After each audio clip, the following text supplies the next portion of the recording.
Alright, what's going on everybody? Today we're going to be talking about some of the basic sound design concepts that I use to make some of my foundational sounds that I then go on to post-process and put in the track and do all the fun stuff with. So we have this sound from Vital, and then I have the second sound here. And this is just a Serum sound, which is from a bass that I made, and I'll talk about that later. But here we have this saw wave, which is just phase dispersed, and we have this wave warp modifier added onto it on the saw wave section here, so you have to actually slide this over to make that work. But moving on, all we have here is a resonant high pass that's sweeping up to a certain frequency to create that valley sound, and that's linked to this LFO. I actually have a lot of things linked to this LFO just because I want everything to follow the same kind of curve. It's not entirely necessary at all. So on top of that, I added this other filter, which is doing pretty much the same thing, kind of following it in those specific frequency ranges. And then I added some distortion, chorusing, and some compression, along with this other filter right here. This filter is actually pretty important because without it, you have all that low-end nonsense coming through. So another thing here is, generally, in my opinion, it's a good idea whenever you're making a sound like this to have a filter at the end to kind of clean everything up, along with like a volume shaping envelope. So the volume shaping envelope basically allows me to prevent the sound from playing any further, because sometimes you'll have leftover artifacts that play beyond the final point of the LFO. Along with that, without this phase dispersion, it's pretty gross sounding. So the phase dispersion helps add a more interesting texture to it, along with the bend mode here. The same principles actually apply in something like Serum here. So you basically have a resonant peak sweeping across the frequency spectrum. It doesn't actually go up that high. And when you change this, you can actually see, you can see the cutoff here. So it's about at 80 Hertz. So if you were to move this peak further up,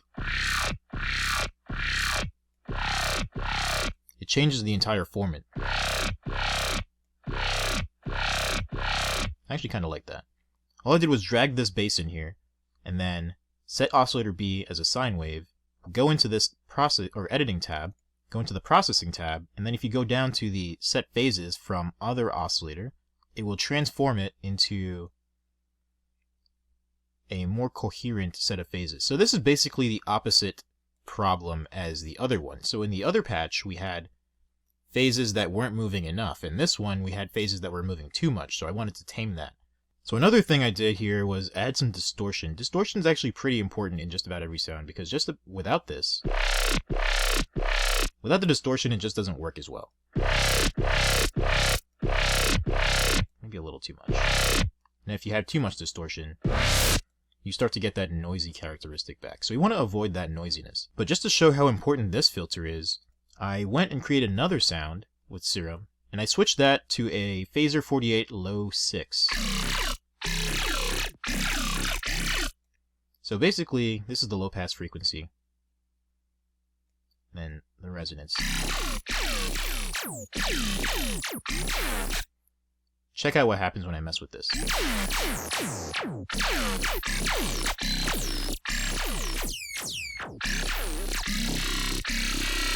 If I slow this down.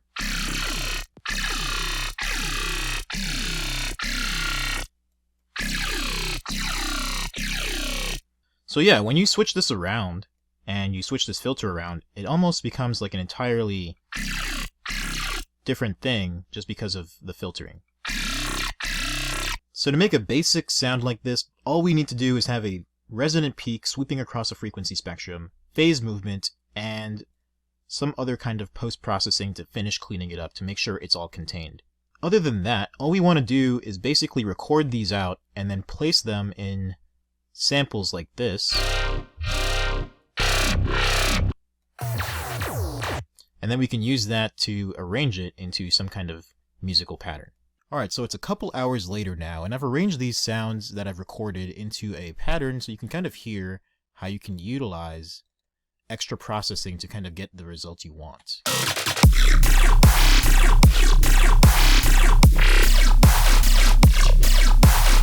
So yeah, basically all I did was take that one sound from Serum and I recorded it a bunch of times and just played with these parameters here until I got a result that was good enough to use in post-processing. So this goes to show that the filters you use are actually pretty important and can play a large role in how your sound sounds as a whole. So by doing something like this, you can take something pretty simple and turn it into something pretty cool by just adding a little bit of post-processing, and then you can even throw that back into Serum if you wanted to, and then do this whole process over again. So it's a pretty cool way to make sounds, and I think it can take a lot of the guesswork out of sound design.